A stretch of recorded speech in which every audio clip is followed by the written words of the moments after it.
Hello everyone, welcome to Last Try Academy. இந்த வீடியோல என்ன பார்க்க போறோம்னு பாத்தீங்கன்னா 10th standard maths ஓட example 1.4. இத நம்ம கரெக்ட்டா தெரிஞ்சிக்கிட்டாதான் exercise 1.2 ஃபுல்லா போட முடியும். ஓகே? இங்க என்ன கொடுத்திருக்காங்க? A value கொடுத்திருக்காங்க. A value கொடுத்திருக்காங்க, B value கொடுத்திருக்காங்க. Which of the following sets are relation to A to B? எது A க்கும் B க்கும் போற ரிலேஷன்ல வருது அப்படினு கேக்குறாங்க. ஃபர்ஸ்ட் A cross B அதோட ரிலேஷன் போட்டுடலாமா? என்ன வருது இங்க? A வேல்யூ எழுதிக்கோங்க. 3 4 7 8 கிராஸ் சிம்பிள் போட்டாச்சு. B ஓட வேல்யூ என்ன? 1 7 and 10. இப்போ இதுக்கு ரிலேஷன் ஃபார்ம் பண்ணலாமா? 3 போய் 1 மீட் பண்ணுது, 7 மீட் பண்ணுது, 10 மீட் பண்ணுது. இந்த மாதிரி தானே போடுவோம். 3, 1 3, 7 3, 10. Okay, 4, 1 4, 7 4, 10. 7, 1 7, 7 7, 10. 8, 1 8, 7 8, 10. முடிஞ்சிச்சு. இதுதான் ரிலேஷன். இந்த இவங்க கொடுத்துருக்காங்கல்ல, இந்த நம்பர் எல்லாம், இந்த செட், அதாவது இந்த பேர் எல்லாமே இதுக்குள்ள இருந்துச்சுன்னா இட் இஸ் அ ரிலேஷன். இப்போ இந்த கொடுத்துருக்க நம்பர் இதுல இல்ல அப்படின்னா it is not a relation. ஓகேவாப்பா? இதுதான் கான்செப்ட். இப்போ பார்க்கலாமா? ஃபர்ஸ்ட் எக்ஸாம்பிள் என்னென்ன கொடுத்துருக்கான்? 3, 7 இருக்கா? அதோ இருக்கு. அப்ப டிக்கு. 4, 7 இருக்கா? இருக்கு.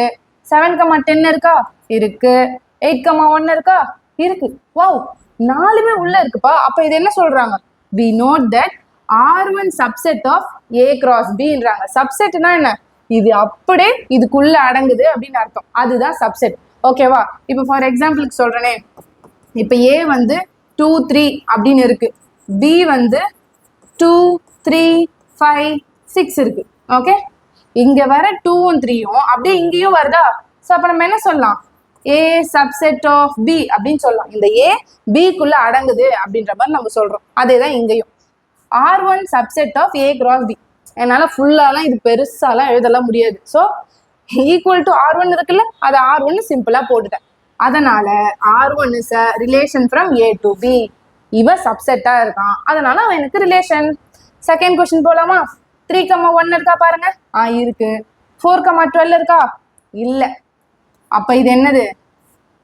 ஹியர் இந்த இடத்துல 4, 12 belongs to R2. இந்த 4, 12ன்றது R2க்கு பிலாங்ஸ். ஏன்னா இதோட செட்டு தானே இது, இதோட ஆர்டர் பேர்ஸ் தானே அது. Belongs to RT. பட் R2க்கு அது சொந்தமா இருக்கலாம், ஆனா இங்க இருக்க A cross Bக்கு அது சொந்தம் இல்ல. So not belongs to A cross B. Not belongs டுனா சொந்தம் இல்லை, அதனால not relation from A to B நம்ம சொல்லியாச்சு. ஓகேவா? நெக்ஸ்ட் தேர்ட் 3, 7 இருக்கா?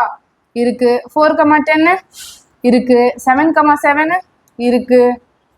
7, 8 இங்கயா இருக்கா? இல்ல. 8, 11 இல்ல. 8, 7 இருக்கு. 8, 10 இருக்கா? இருக்கு. ஸோ என்ன சொல்றாங்க? இந்த 7, 8ம் 8, 11ம் R3க்கு பிலாங்ஸ் தான். பட் இது ரெண்டுமே not belongs to A cross B அப்படின்றாங்க. ஏதாவது ஒன்று இதுல இல்ல, இதுல இல்லாதத புது நம்பரா இங்க கொடுத்துட்டாங்க அப்படின்னா நீங்க அது ரிலேஷன் இல்லை நம்ம சொல்லிடலாம். ஓகேவா? பிகாஸ் நீங்க கேட்பீங்கல்ல, இங்க 2 இல்லைன்னு கொடுத்துருக்காங்க, நீங்க ஏன் மேம் 7, 8 மட்டும் எடுக்கிறீங்க அப்படின்ட்டு. நீங்க பக்கத்துலயே கமா போட்டு 8, 11 கூட சேர்த்து எழுதிருக்கலாம். நம்மளோட கான்செப்ட் ஒன்னு பிலாங்ஸா இல்லைனாலும் அது ஃபங்க்ஷன் கிடையாது, ஐ மீன் ரிலேஷன் கிடையாதுன்றது தான். அதனால எழுதிட்டோம். 7, 8 R3ல இருக்குப்பா, ஆனா அது 7, 8 not belongs to A cross B. So not a relation from A to B அப்படின்னு நம்ம சொல்லிடுறோம். அதாவது ஒரு செட்ல இருக்கணும், இருந்தாதான் அது ரிலேஷன். இல்லாம நீங்க எக்ஸ்ட்ரா நம்பர்லாம் கொடுத்துருந்தீங்கன்னா அதை நான் ரிலேஷனா ஏத்துக்கணுமா அப்படின்ற கான்செப்ட்ல அது ரிலேஷன் இல்லைன்னு நம்ம சொல்லிடுறோம். ஓகேவா? தேங்க்யூ.